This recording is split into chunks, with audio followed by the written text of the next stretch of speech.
Me chamo Rodrigo, e em 1978, eu era um jovem médico que havia acabado de ser designado para um pequeno vilarejo no interior do Brasil.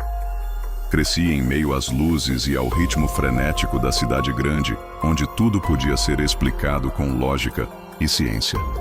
Desde a faculdade sempre fui cético sobre o sobrenatural. Achava que crendices populares eram apenas frutos da ignorância e do medo do desconhecido.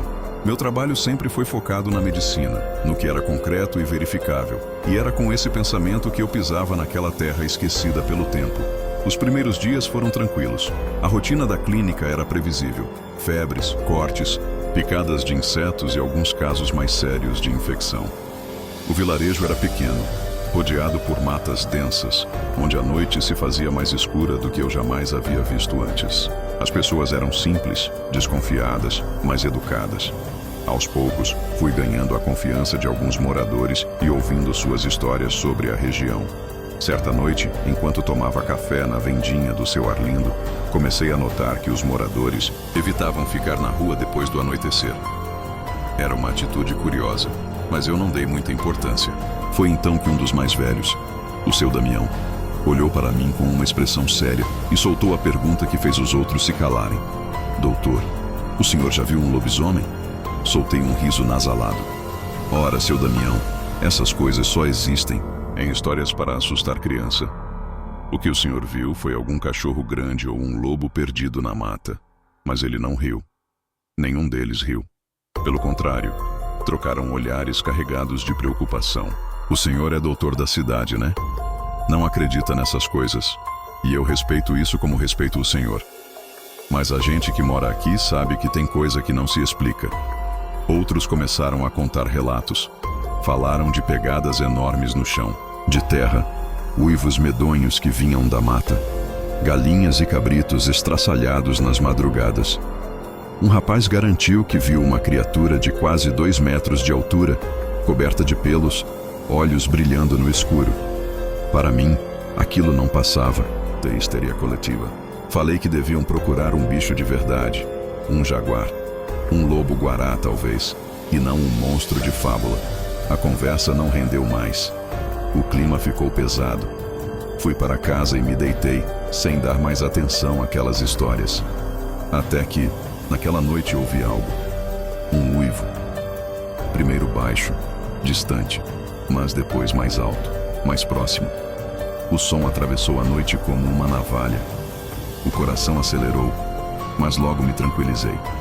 Devia ser apenas um cachorro ou um lobo. No dia seguinte, alguns moradores comentavam sobre pegadas estranhas perto do curral de seu Zeca. Fui ver por curiosidade. De fato, eram marcas grandes, mas podiam muito bem ser de um bicho qualquer.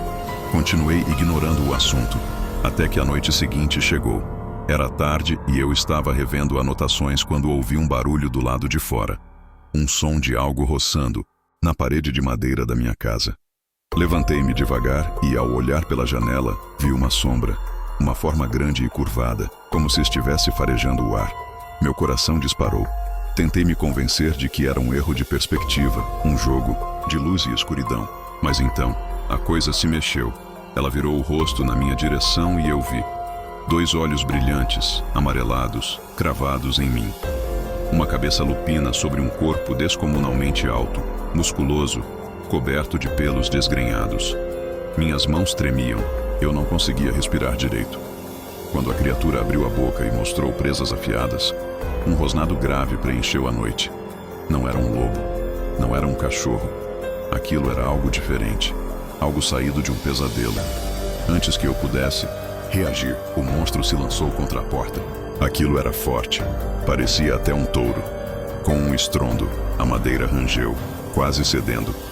Corri para pegar qualquer coisa que pudesse usar como arma. Minha mente gritava para eu fugir, mas minhas pernas estavam presas ao chão pelo terror. Outro impacto e a porta trincou. Peguei um facão que mantinha para emergências e me preparei. A porta finalmente cedeu, jogando farpas pelo chão. O que entrou na minha casa era algo que eu jurava não existir. Seus olhos brilhavam com fúria animal. Era alto, pelo menos uns 2 metros e 13 centímetros. Parecia um lobo e, ao mesmo tempo, um humano por causa do seu corpo. Aquilo era um verdadeiro monstro, não havia dúvidas. Era um lobisomem. Eu ergui o facão tentando afastá-lo, mas ele rosnou e avançou um passo. Eu estava encurralado. De repente, um estampido ensurdecedor preencheu a casa. O lobisomem soltou um urro de dor e cambaleou para trás. Algo voou pelo ar e caiu no chão. Sua orelha. O cheiro de pólvora preencheu o ambiente.